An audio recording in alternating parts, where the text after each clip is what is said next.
नमस्कार दोस्तों, आपका स्वागत है हमारे YouTube चैनल जीके हमारा में। दोस्तों, यह वीडियो आपके लिए बहुत खास होने वाली है क्योंकि इस वीडियो को देखने के बाद आपसे उष्मा से संबंधित एक भी प्रश्न नहीं छूटेगा। दोस्तों, यह उष्मा के चैप्टर का पहला पार्ट है, इसका सेकंड पार्ट जल्द ही अपलोड कर दिया जाएगा। तब तक के दोस्तों आप मेरे चैनल को सब्सक्राइब कर ले ताकि वीडियो का नोटिफिकेशन आप तक पहुँच पाए।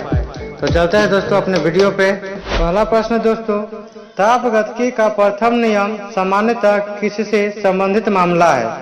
तो दोस्तों, तापगतिकी या उष्मागतिकी का प्रथम नियम सामान्यतः ऊर्जा संरक्षण के नियम से संबंधित है, क्योंकि इस नियम के अनुसार ऊर्जा न तो उत्पन्न किया जा सकता है और न ही नष्ट किया जा सकता है।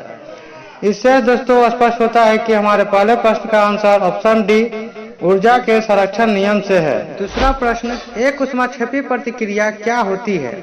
तो दोस्तों, ऊष्माक्षेपी प्रतिक्रिया एक ऐसा क्रिया है जिसके दौरान ऊष्मा निकलती है और ऊष्मा निकलने के दौरान इसमें मिलाया गया विलयन गर्म हो जाती है।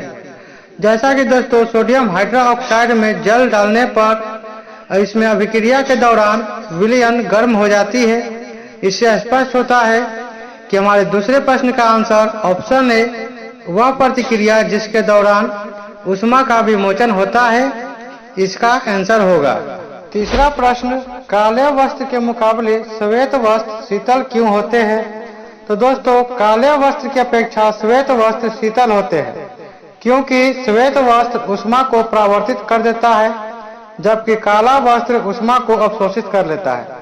यही कारण है दोस्तों कि श्वेत वस्त्र शीतल तथा काले वस्त्र गर्म होते हैं। इससे स्पष्ट होता है दोस्तों कि हमारे तीसरे प्रश्न का आंसर ऑप्शन ए होगा। चौथा प्रश्न, पृथ्वी निम्नलिखित में से क्या है? तो दोस्तों, हमारा पृथ्वी ऊष्मा की खराब अवशोषक और खराब विकिरक है, तो इसका आंसर दोस्तों ऑप्शन डी होगा।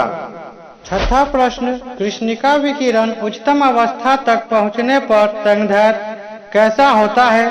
तो दोस्तों, हमारे छठे प्रश्न का आंसर ऑप्शन बी तापमान बढ़ने पर घट जाता है होगा, क्योंकि कृष्णिका का तापमान बढ़ने पर विकिरण उच्चतम अवस्था तक होगा लेकिन उसकी तरंगदैर्घ्य घट जाएगी। सातवां प्रश्न है, दो निकायों के बीच ऊष्मा के प्रवाह की दिशा निर्भर करती है। तो दोस्तों, किसी भी दो निकायों के बीच ऊष्मा का प्रवाह उन निकायों के तापांतरण के कारण होता है। ऊष्मा हमेशा उच्च ताप की वस्तु से निम्न ताप की वस्तु की ओर जाती है और कुछ समय बाद उससे समान ताप पर ले आती है। तो इससे दोस्तों स्पष्ट होता है कि हमारे सातवें प्रश्न का आंसर ऑप्शन सी उनके अपने अपने तापमान पर होगा। आठवां प्रश्न, प्लांक नियतांक की यूनिट होती है। तो दोस्तों, प्लांक नियतांक की यूनिट जूल सेकंड होती है। प्लांक नियतांक को H से प्रदर्शित करते हैं। SI पद्धति में इसका मान 6.626 इंटू 10⁻34 जूल सेकेंड तथा CGS पद्धति में इसका मान 6.626 इंटू 10⁻27 अर्ग सेकेंड होता है। नौवां प्रश्न, प्लांक के अचर में किसकी विमाएं होती है?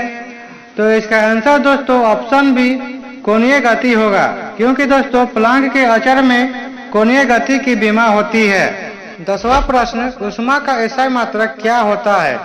तो दोस्तों, ऊष्मा का SI मात्रक जूल होती है, लेकिन दोस्तों ऊष्मा का मापन calorie, kilo calorie, kilo joule आदि में की जाती है। 11वां प्रश्न, एक श्वेत तथा चिकनी सतह कैसी होती है? तो इसका आंसर दोस्तों ऑप्शन बी होगा, जो कि ताप की खराब अवशोषक तथा अच्छी परावर्तक होती है। 12वां प्रश्न, अभिक्रिया ऊष्मा निर्भर नहीं करती है। तो दोस्तों, अभिक्रिया ऊष्मा अभिक्रिया के ताप पर अभिकारकों और उत्पादों की भौतिक स्थिति तथा स्थिर दाब और स्थिर आयतन पर निर्भर करती है, जबकि अभिक्रिया ऊष्मा उस पथ पर जिससे अंतिम उत्पाद प्राप्त किया जाता है पर निर्भर नहीं करती। इससे स्पष्ट होता है दोस्तों कि हमारे 12वें प्रश्न का आंसर अभिक्रिया ऊष्मा निर्भर नहीं करती है, तो उस पथ पर जिससे अंतिम उत्पाद प्राप्त किया जाता है होगा। 13वां प्रश्न, दो धातुओं का सोल्डरन किसके गुण के कारण संभव है? तो दोस्तों, हमारे 13वें प्रश्न का आंसर ऑप्शन डी असमंजन होगा, क्योंकि दोस्तों दो धातुओं का सोल्डर असमंजन गुण के कारण होता है। जब दो धातुओं के जोड़ पर ऊष्मा उत्पन्न करते हैं तो सोल्डर धातु पिघलती है और जोड़ के बीच केशिकत्व के गुण के कारण संकरी जगह में प्रवेश कर जाती है। 14वां क्वेश्चन, किसी धातु को पाचन सामग्री के रूप में प्रयोग करने के लिए निम्नलिखित में से कौन सी कसौटी अपनाई जाती है? तो दोस्तों इसका आंसर ऑप्शन सी अधिक विशिष्ट ऊष्मा होगा। 15वां प्रश्न, भीषण सर्दी में ठंडे देशों में पानी की पाइपें फट जाती है। तो दोस्तों हमारे 15वें प्रश्न का आंसर ऑप्शन ए होगा, क्योंकि जमने पर पानी फैलता है जिसके कारण पाइपें फट जाती है। 16वां प्रश्न, ताजे पानी का हिमांक बिंदु क्या है? तो दोस्तों इसका आंसर ऑप्शन सी 0 डिग्री होगा। 17वां प्रश्न, शुद्ध जल किस तापमान पर जम जाता है? तो दोस्तों इसका आंसर ऑप्शन ए 32 होगा, क्योंकि दोस्तों क्वेश्चन फ़ारेनहाइट में पूछा गया है। यदि यही क्वेश्चन यदि डिग्री सेल्सियस में पूछा जाता तो इसका आंसर 0 डिग्री सेल्सियस होता। 18वां प्रश्न, शीतकाल में हैंडपंप का पानी गर्म होता है क्योंकि? तो दोस्तों इसका आंसर ऑप्शन बी होगा, क्योंकि दोस्तों शीतकाल में पृथ्वी के भीतर का तापमान वायुमंडल के तापमान से अधिक होता है। 19वां प्रश्न, ठंडे देशों में शीतकाल में झीलें जम जाती है नीचे का पानी छोड़कर। तो दोस्तों इसका answer option C 4 degree Celsius होगा, क्योंकि दोस्तों ठंडे प्रदेशों में शीतकाल में जब वातावरण का तापमान गिरते गिरते 0 डिग्री सेल्सियस तक पहुंच जाता है तब झीलों और तालाबों में पानी की ऊपरी सतह तो बर्फ में बदल जाती है, जबकि नीचे की परतें 4 डिग्री सेल्सियस वाले पानी के रूप में रहते हैं। 20वां प्रश्न, किलोवाट घंटा एक यूनिट है। तो दोस्तों किलोवाट घंटा ऊर्जा का यूनिट है, क्योंकि दोस्तों 1 किलोवाट घंटा बराबर 3.6 मेगाजूल होता है। तो इसका आंसर दोस्तों ऑप्शन ए होगा। 21वां प्रश्न, वह तापमान जिसका पाठ्यांक फ़ारेनहाइट और सेल्सियस दोनों पैमाने पर वही होता है। तो दोस्तों इसका answer option B -40 degree Celsius होगा, क्योंकि इसका पाठ्यांक फ़ारेनहाइट और डिग्री सेल्सियस में दोनों पर एक ही होता है। 22वां प्रश्न, ऊष्मीय मान को किस मात्रक द्वारा प्रदर्शित किया जाता है? तो इसका आंसर दोस्तों ऑप्शन बी कैलोरी जूल प्रति केजी होगा, क्योंकि दोस्तों किसी ईंधन या पदार्थ के पूर्ण दहन में उत्पन्न हुई कुल ऊष्मा की मात्रा प्रति किग्रा पदार्थ के रूप में प्रदर्शित करना ही ऊष्मा का मान कहलाता है। अतः इसका मात्रक कैलोरी जूल प्रति केजी होगा। 23वां क्वेश्चन, रेफ्रिजरेटर खाद्य पदार्थों को खराब होने से बचाता है क्योंकि? तो इसका आंसर है दोस्तों ऑप्शन ए, क्योंकि दोस्तों रेफ्रिजरेटर के न्यून तापमान पर जीवाणु और फफूंद निष्क्रिय होते हैं, जिसके कारण खाद्य पदार्थ अधिक समय तक सुरक्षित रखा जा सकता है।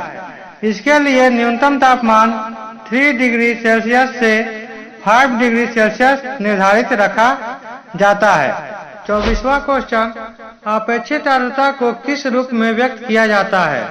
तो इसका आंसर दोस्तों ऑप्शन सी प्रतिशत में होगा, क्योंकि दोस्तों किसी निश्चित तापक्रम पर निश्चित आयतन वाली हवाओं की अधिकतम नमी धारण करने की क्षमता तथा उसमें मौजूद आर्द्रता की वास्तविक मात्रा के अनुपात को अपेक्षित आर्द्रता कहते हैं।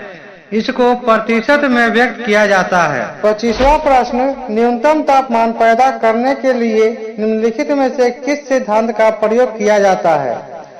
तो दोस्तों इसका आंसर ऑप्शन डी रुद्धोष्म विचुम्बकन होगा, क्योंकि दोस्तों रुद्धोष्म विचुम्बकन विधि परम शून्य ताप की प्राप्ति की दिशा में विशेष महत्वपूर्ण है। इस विधि के तहत कुछ विशिष्ट पदार्थों से चुंबकीय क्षेत्र हटा लेने पर उसका तापमान कम किया जा सकता है। तो आज का वीडियो यही समाप्त होता है दोस्तों, मिलते हैं नेक्स्ट वीडियो में। तब तक के लिए जय हिंद, जय भारत।